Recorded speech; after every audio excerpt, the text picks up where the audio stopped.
back to another episode of Washington Examiner's Over the Target. I am managing editor Chris Irvin. I'm joined as usual by investigations editor Sarah Bedford. And today we are once again joined by Lauren Greene, one of our congressional reporters. And I think we will start this week with one of the more dramatic incidents of the week thus far. One of our favorite subjects that we've talked about multiple times, the Jeffrey Epstein files.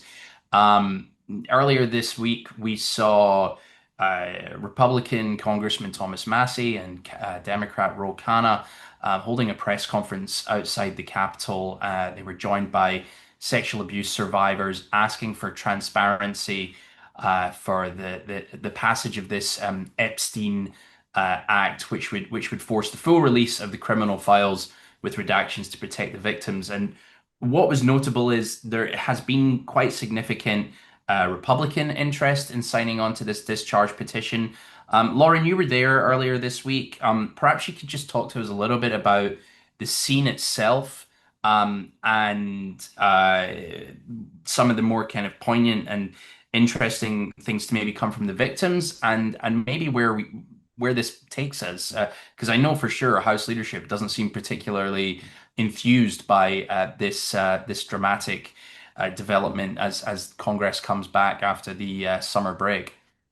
Yeah, totally. Well, the press conference on Wednesday, first of all, was the biggest press conference I've ever seen on the Hill. It Really? was massive. It had massive amounts of demonstrators who brought signs with massive amounts of media from outside the country. I had so many people ask me if I lived and worked in DC, and they were perplexed that I lived and worked there because so many reporters and so many demonstrators came from other countries and across the world, which is almost unheard of for like what is typically a small press conference outside of the Capitol.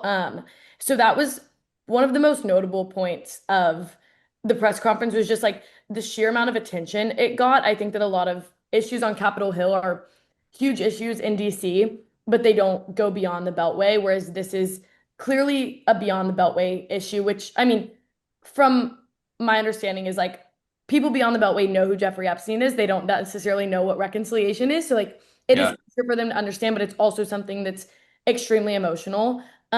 Before the survivors did the press conference on Wednesday, they met with House Oversight and leadership, GOP leadership on Tuesday. That's where I'm not sure if some people saw, but there was a viral video of Congresswoman Mace leaving the meeting with them where she was crying. I was outside of the meeting, and she is also a survivor of sexual assault.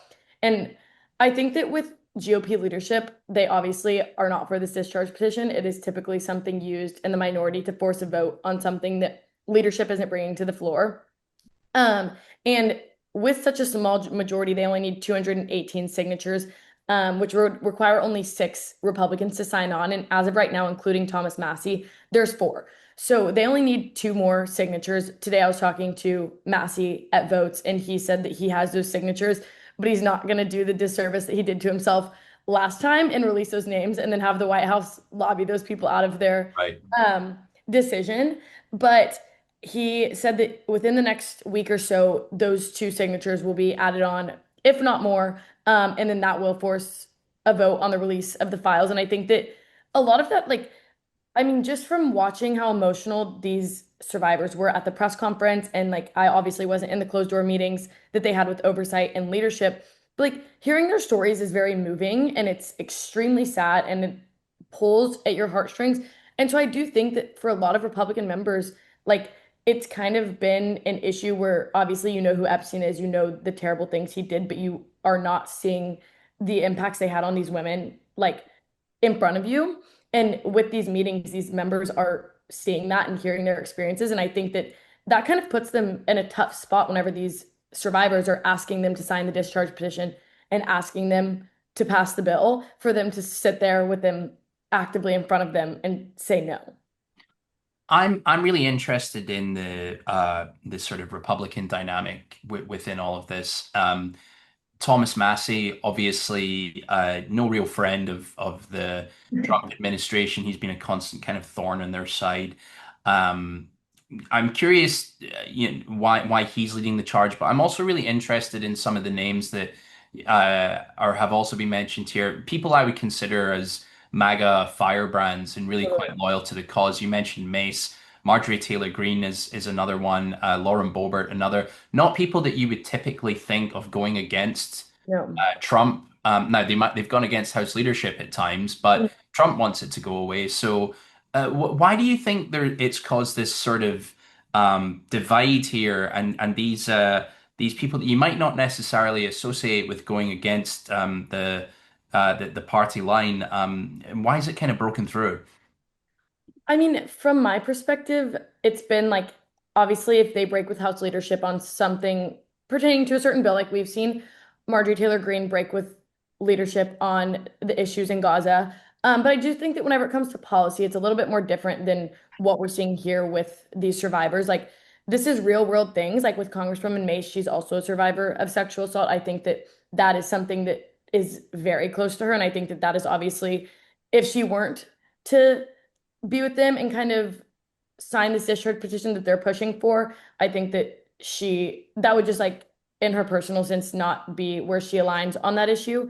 But it is surprising. Like Congresswoman Mace is running for governor in South Carolina against really strong candidates and could really any one of those strong candidates could use a Trump endorsement. And as we know, sometimes President Trump can have a little bit of a hothead, and if you do go against him on some issues, he will endorse or primary any opponents. So I do think that Congresswoman Mace has a lot at stake. So for her to step out of line with Trump when she is running for a higher office, I think just really goes to show how much she cares about the issue. And then, I mean, similarly with Congresswoman Greene and Congresswoman Boebert, obviously they're very large women voices in the Republican Party. But I do think that they also aren't necessarily afraid, as we've seen, to go against leadership. It's not as much as we've usually seen with President Trump, but they are really emphasizing that this isn't a partisan issue. They're like, this is not a political issue. This is just something terrible that happened to these hundreds of women. And that it shouldn't be a partisan thing. It shouldn't be like deemed as taking sides in politics because like this happened to them and they're essentially just saying that they're going to be there for them regardless. Um, Sarah, the other development on Epstein this week was that the House Oversight released thousands of pages of material related to Epstein, including files from the FBI, victim statements, videos. Now, critics have said that much of the committee's release was already publicly available. But is there anything that you've seen in particular in over the last few days that might have kind of changed the ball game at all? No, nothing. I think that you're right. Most of these 33,000 pages of documents and body cam footage from police and other records that were published by the House Oversight Committee is stuff that's been out there in the public domain. And that's the dilemma for the Justice Department. At this point, I think politically, if the DOJ had something juicy to release, they absolutely would. They have no incentive to keep anything withheld related to Epstein at this point. If they had something to get themselves out of this jam, they'd put it out there. The problem seems to be that this grand conspiracy of some sort of trafficking ring, if it existed, it was never really investigated. And so the question becomes, if the DOJ wasn't doing its job in 2017, 2018, 2019, when they were building this case against Jeffrey Epstein, they don't have anything to show for the start of what was going to be the Jeffrey Epstein case before he died in custody. That's a real problem for the DOJ.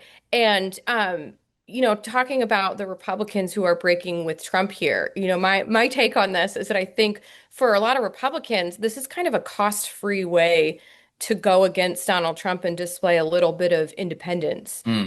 The way the legacy media portrays the sort of fealty to Trump, like members are scared of him, I think is sometimes a little backwards. They're scared of his supporters. They're scared of their own constituents and the popularity that Trump has.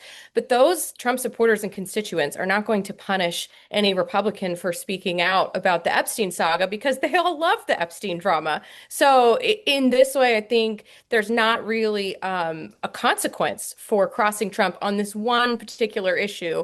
It's so unique because this is just the one area where the base is not with Trump. And so that's why I do think Massie is rounding up the half dozen people that he needs.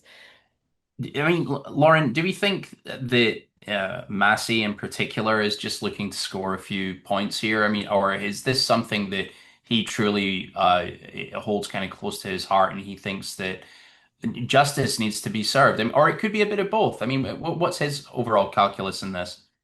I mean, I am sure that it is a little bit of both, but as we've seen in the past, I don't really think that Massey looks to get brownie points in any aspect, and if he does, No. he hasn't done a great job of it.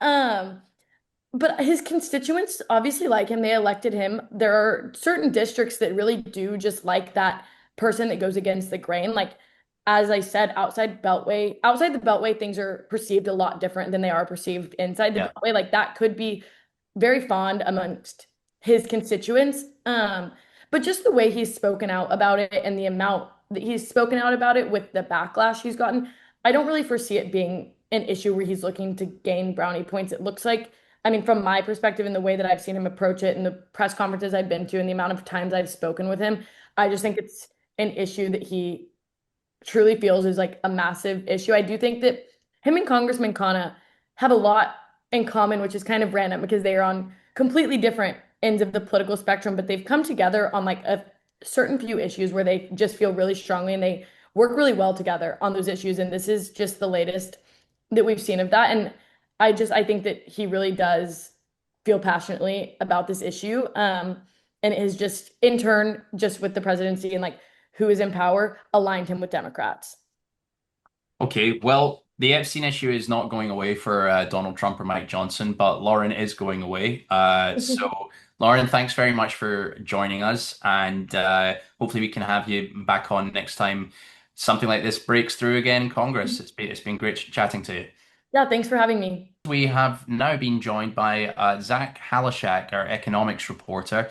Zach, thanks very much for joining us. And the reason that we've got you on is to talk a little bit about the Fed, or rather, Fed Governor Lisa Cook and the ongoing mortgage situation that she finds herself in.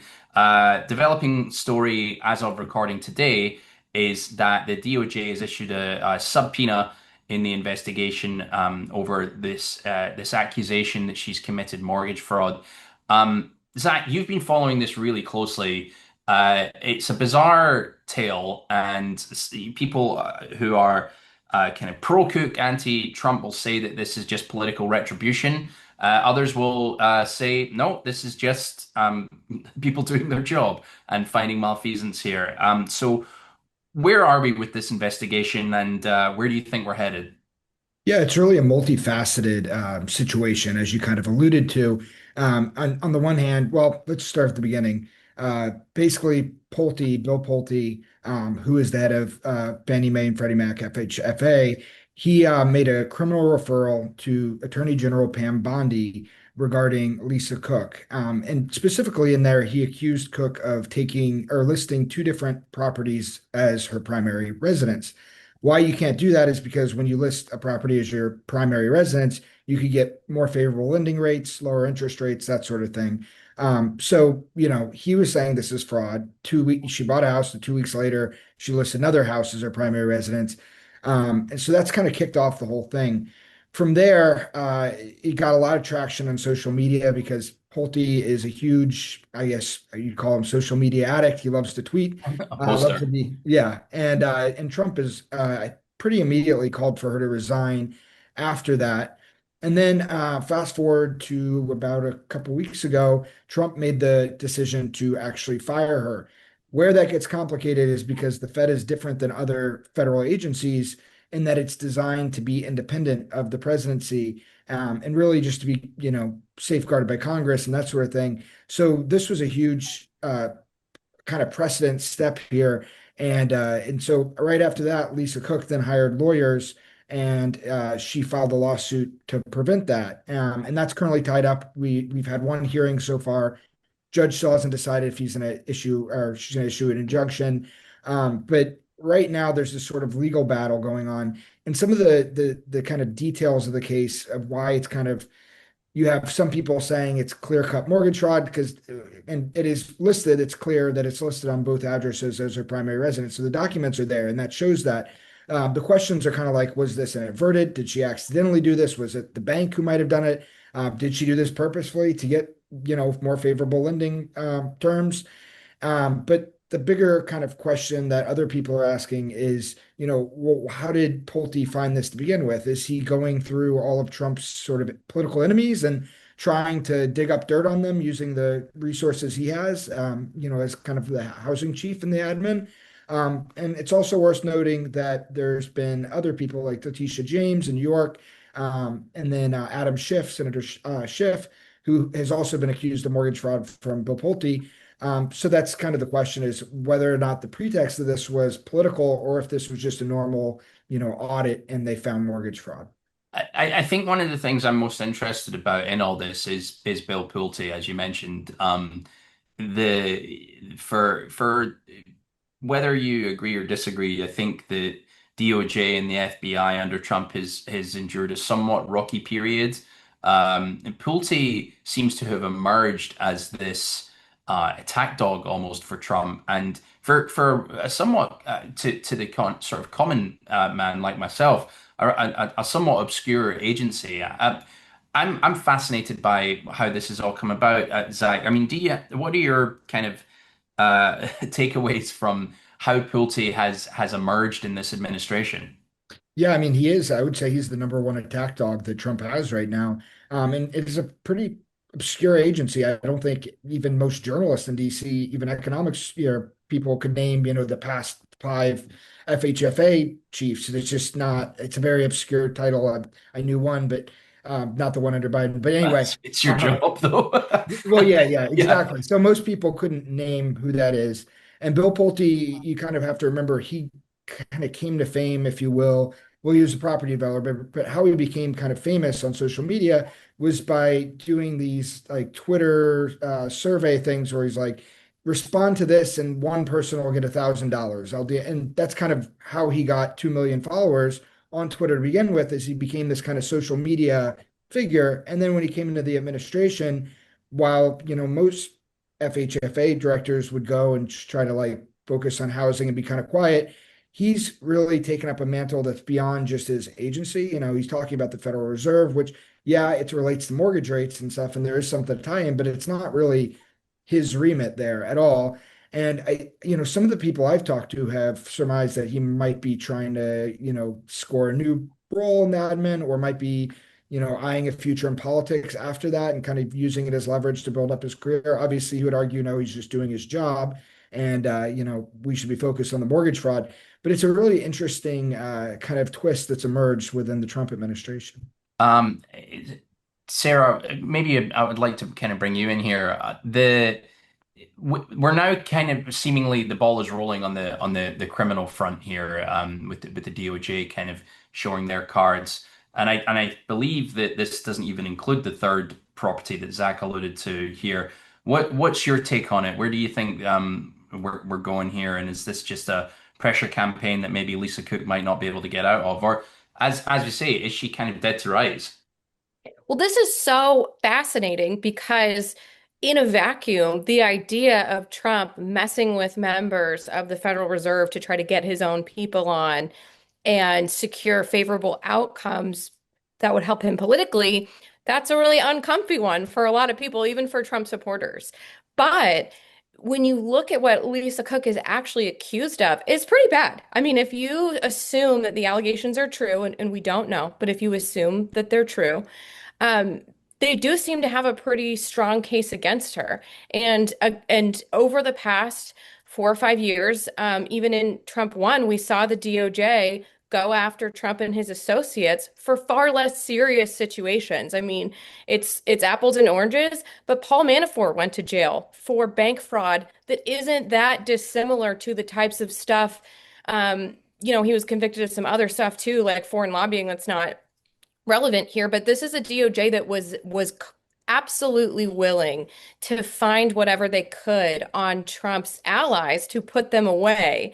And so you do have that sort of really complicated precedent of the DOJ and FBI doing this over the past 4 or 5 years that makes it really hard for Democrats to credibly argue against this sort of thing when they were just cheering it a few years ago.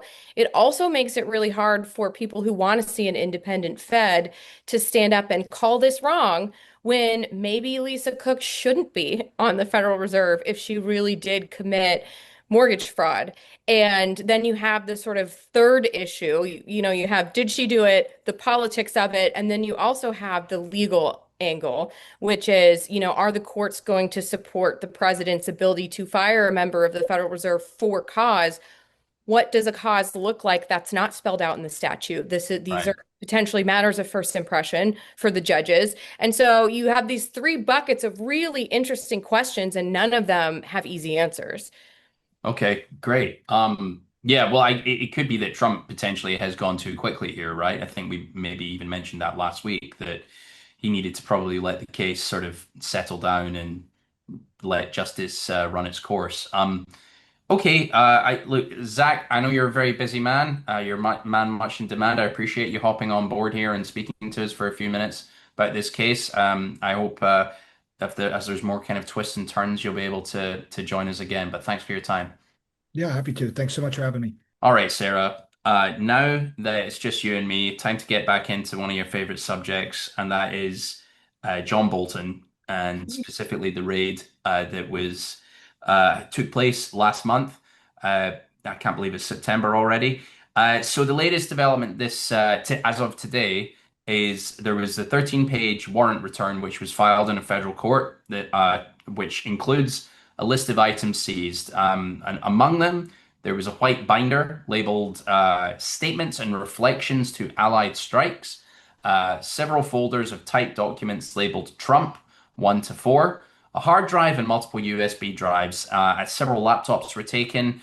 I'm curious to get your hot takes and immediate thoughts on something labeled Statements and Reflections to Allied Strikes in particular.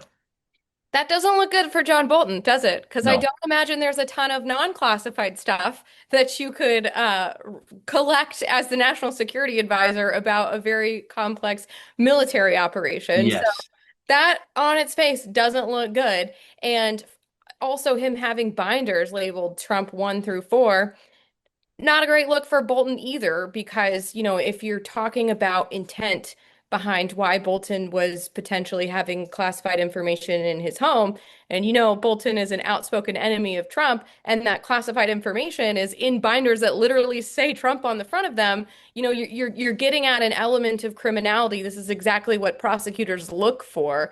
The reason why FBI Director James Comey at the time said he couldn't prosecute Hillary Clinton, even though they had her dead to rights, was that intent to violate classified information laws was a necessary element of prosecution. And there was a lot of debate at the time whether that was even true, but nonetheless, that was sort of the standard that was set there, right? And so if you are going to be talking about what John Bolton intended to do with allegedly classified information in his house, if he's putting it into folders with the names of his enemies on the front of it, that complicates his defense, right?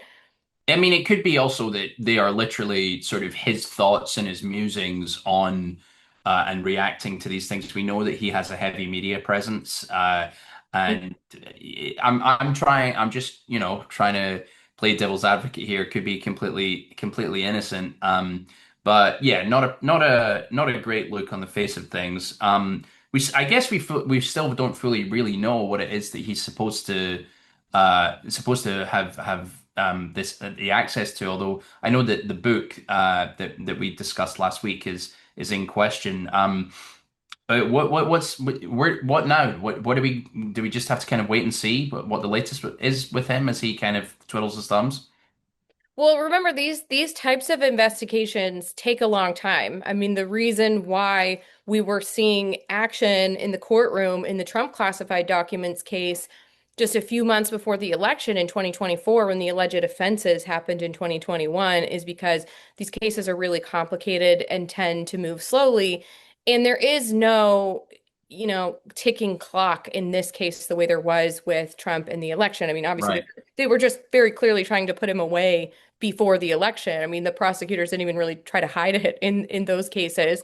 But here, there's no reason for prosecutors to rush this, especially when you're in a situation where you have Attorney General Pam Bondi and FBI Director Patel saying what they really want to do over these next 4 years is restore the credibility of the DOJ and the FBI, which is important. I mean, people on both sides of the aisle don't trust federal law enforcement right now. So to rush a politically sensitive case like this would probably be a mistake from the DOJ, and I don't think you're going to see that. What we do know from, not from court filings, but from the New York Times reporting, is that what investigators were looking for at John Bolton's home was any suggestion that the foreign emails that this unnamed adversarial nation had collected this classified information from Bolton.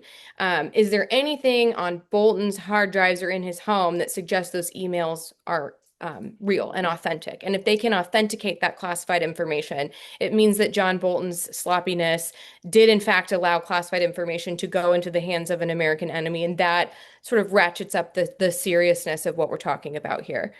I mean, it does strike me that this stuff with classified information just keeps happening. All right, with him, with Trump, with Biden, Hillary Clinton. I, am I? Do they need to go to some sort of HR course on how to handle classified information? I mean, they can't. It can't all just be just, oh, sorry, I didn't know that that's, I mean, surely classified on the binder kind of suggests need a certain amount of sensitivity here. I mean, and these are all grown up national security folks. I mean, Trump may be accepted, given his past as a celebrity realtor, sorry, a celebrity real estate developer, but um, I mean, it kind of beggars belief, doesn't it? It does. I mean, I have a hot take. This is going to surprise you. I have a hot take on this one as well. I think that for so many years, with stuff like the handling of classified information, and with stuff like registering as a foreign lobbyist under the Foreign Agents Registration Act, for so many years, these types of offenses went unpunished by the Justice Department. Like in Washington, for many years before they went after Paul Manafort, not to keep bringing him up, there was just sort of this unspoken understanding that even though it was illegal not to register under FARA, you probably weren't going to get caught. It's like speeding on a road where there's not usually a Right. police officer. Yeah. And all of a sudden, you had a DOJ that under Trump 1.0 and under Biden were sort of, the most cynical way to look at it would be they were trying to find ways to go after political enemies. And all of a sudden, this stuff that everybody in Washington is doing was getting punished in a way that had not been over the past few decades. And people who were sort of caught in the crosshairs of that, I mean, they did the crimes, but they did the crimes with the sort of Washington understanding that this isn't something that the DOJ prioritizes as an enforcement target. And all of a sudden, when you had this type of weaponization, then it was something the DOJ was punishing. Okay, just kind of looking in the footnotes and stuff and finding anything that sticks. I think one more thing I'd like to talk about this week before we wrap things up. I was really quite interested in a story that Kaylin wrote for us on how there seems to be growing frustration, particularly in DC, that federal grand juries in Washington, D.C. have refused to indict suspects in at least 7 cases that are tied to Trump's federal crime crackdown. And U.S. Attorney for D.C., Janine Pirro, and others, I believe, have kind of accused jurors of engaging in this sort of jury nullification or using their votes to express their opposition to the Trump administration. We know that D.C. is an overwhelmingly Democratic city. Was this always going to happen? And is there a way to kind of circumvent this or to hold people, be able to hold people to account? Well, it was surprising to me to see this happen. I mean, if you recall, just a few years ago, these DC grand juries were very willing to help prosecutors aggressively go after January 6th protesters. I mean, even those who were just sort of caught up in the mob, not ringleaders, non-violent, prosecutors got away with charging anything they wanted. The DC grand jury was just sort of rubber stamping it. I mean, this grand jury pool is sort of notorious for that in the Trump classified documents case. You'll recall there was a lot of controversy that they didn't impanel a grand jury in Florida initially. They did it in Washington, D.C. Mm, The assumption was prosecutors knew they could get away with sort of pushing the envelope with aggressive charges that a Florida grand jury wouldn't have played ball with. And it's frankly, it's an unsolvable potentially problem. This system is set up this way to guard against prosecutorial abuses. There's not like an easy loophole for Jeanine Pirro to say, "Well, I'm taking over." Never mind. yeah. This isn't symbolic. It's the way the system is set up, and it's a real problem for a an administration that really wants to make an example out of the people who are being caught, harassing law enforcement. The sandwich throwing guy, they obviously wanted to make an example out of that guy by hitting him with a felony assault charge, even though it was like a sandwich. So, Yeah. Yeah. Right. Well, I not mean, is that part of the issue then, though, that the grand jury feels that maybe there is some overreach here and that they are, making an example of the sandwich guy does seem a little much. But, to your point, you talk about some of the January 6 people who were just mulling around and they had the book thrown at them. That it does feel like there's not really kind of a way for Piro and for law enforcement to proceed. So are their hands tied and are they just kind of caught in this perpetual catch-22? Well, they can charge these offenses as lower offenses, right? They can downgrade the charges to misdemeanors when they don't need a grand jury to do that. But yeah, I think without the political context of January 6th, this wouldn't be as big of a deal to me because you could Right. just see this is a prosecutor who is being potentially overzealous. I mean, did the sandwich guy need to go to jail for years? Um, Maybe not, Yeah. but if you're going to politicize some charges to make an example out of people for political partisan reasons, but not for other people, that is when folks start to lose faith in the system working equally. Yeah. Um, and that's a really difficult knot for Pirro and the Trump administration to untie. I mean, are we not just kind of, not to be all doomsayer, but are we not just kind of doomed to do this forevermore, where uh, there'll be in certain areas, they'll just see it as the politicization of the justice system, and the wheels have been motioning this for years and years, and you can argue which president was responsible for it, but I mean, is there a way to untie the tie, as you say? Oh my gosh, are you black pilled now too about the criminal justice system? No, We I'm got just. we got Chris Irvine. It's a legitimate question, isn't it? Where you where does the rot stop?